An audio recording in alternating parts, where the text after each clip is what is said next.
আপনাদের মনে থাকবে 1984 উপন্যাসে জর্জ অরওয়েল বলেছিলেন এক টোটালিটেরিয়ান রাষ্ট্রের কথা, যেখানে সর্বক্ষণ আপনার উপরে চলবে নজরদারি। বিগ ব্রাদার নামক সেই রাষ্ট্রনেতা এক কথায় তারই তরে বাঁচা তারই তরে মরা, বাঁচা মরা, সুখ দুঃখ, প্রেম ভালোবাসা সবই নজরদারির আওতায়, এমনকি যৌনতাও। কিন্তু অল্ডাস হাক্সলির ব্রেভ নিউ ওয়ার্ল্ড একেবারে অন্য রকম একটা সমাজ দেখিয়েছিল। মনে রাখবেন, হাক্সলির এই উপন্যাসটা কিন্তু লেখা 1932 সালে। হাক্সলি বলেছেন নিরন্তর ও অবান্তর সুখের কথা। পার্থিব সুখ, সরকার থেকে নেশার গুলি দেওয়া হবে যার নাম সোমা, সম্পর্কের কোনো বাধা ধরা নিয়ম থাকবে না, অবাধ যৌনতা, সময় সময় সরকার থেকেও গণসম্ভোগ উৎসবের ব্যবস্থা করা হবে। মূল উদ্দেশ্য হচ্ছে নিরন্তর ও অবান্তর সুখে দেশবাসীকে ডুবিয়ে রাখা। অরওয়েল বললেন কড়াকড়ি এত হবে যে লোকে প্রতিবাদ করতে পারবেন না। হাক্সলি বললেন ওসবের কোনো দরকার নেই, নিরন্তর ও অবান্তর সুখে লোক এমনই ভুলে থাকবে যে প্রতিবাদ করার কথা মনেও আসবে না।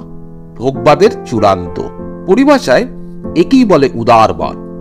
আচ্ছা, এই উদারতায় কিন্তু একটা ছোট্ট মোচড় আছে।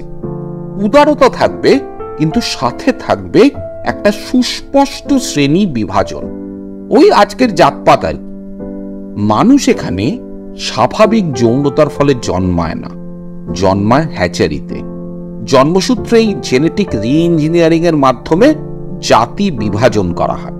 মূলত জাতি 5টা: আলফা, বিটা, গামা, ডেল্টা এবং এপসিলন। জেনেটিক রি-ইঞ্জিনিয়ারিং এ যতটা শ্রেণীবিভাগ মানুষের মধ্যে করা সম্ভব তা তো হলো, কিন্তু যা বাকি রইল, মানে ওখানকার কোনো ভীমরাও আম্বেদকর যাতে লেখাপড়া শিখে সংবিধান ইত্যাদি লিখে না ফেলেন, তার জন্য একেবারে নিশ্চিত হওয়া নিচু জাত যাতে নিচুই থাকে, উঁচু জাতের অধিকার যাতে ছোবল মারতে না আসে। তাই আরো দুখানি ব্যবস্থা করা হয়েছে। একটা নিও পাভলোভিয়ান কন্ডিশনিং আর আরেকটা হচ্ছে স্লিপ হিপনোসিস। নিও পাভলোভিয়ান কন্ডিশনিং খুব একটা চিত্তাকর্ষক বিষয়। একদম ছোট থাকতে উঁচু জাতের শিশুদের বইপত্র, শিক্ষা, আঁকা, লেখা, সংস্কৃতি এরকম কিছু কথা কিন্তু এখানে লেখা নেই। তবে নিচু জাতের শিশুদের এক বিশেষ ব্যবস্থা আছে।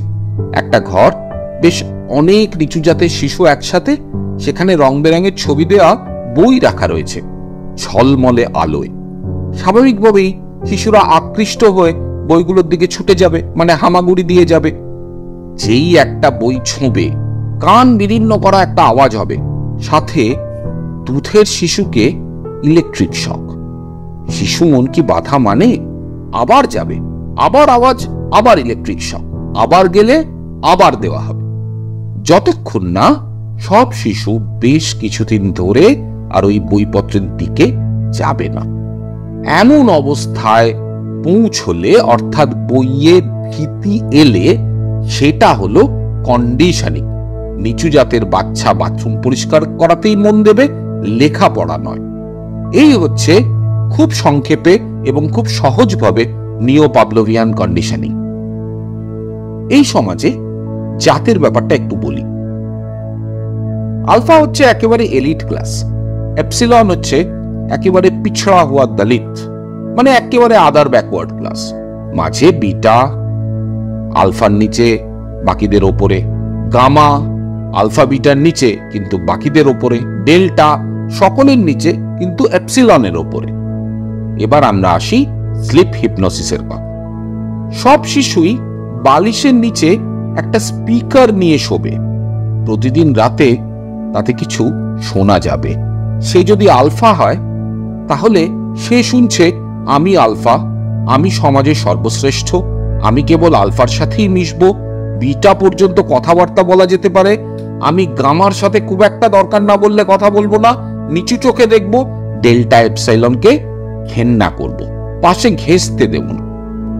তেমনি ধরা যাক শিশুটা বিটা, সে শুনছে আমি বিটা, আলফা আমার চেয়ে শ্রেষ্ঠ, এ কথা আমি সারা জীবন মেনে চলবো। খুব প্রয়োজন না পড়লে গামার সাথে কথা বলবো না, ডেল্টা এপসাইলনকে ঘেন্না করব। আর যদি এপসিলন হয়, তাহলে আমি এপসিলন, বাকিরা আমার থেকে শ্রেষ্ঠ, আমি তাদের পোষা দাস হয়ে থাকব, ইত্যাদি।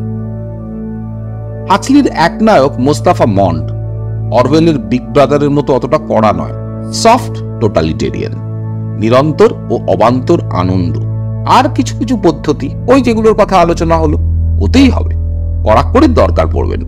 হাক্সলি লিখেছিলেন এই সমাজটা 2540 সাল নাগাদ কল্পনা করে। আমি লিখছি 2024-এ। কি ভাবছেন, কি লিখতে কি লিখছি? আমরা তো ঈশ্বর নিয়ে আলোচনা করছিলাম, এসব আমার কেন? না না, ঈশ্বর আমি ভুলিনি, তবে আজকের ঈশ্বর বুঝতে একটু টোটালিটেরিয়ান রেজিম সম্পর্কেও জানা দরকার, তাই আর কি। ঈশ্বর নিয়েও কথা বলবো।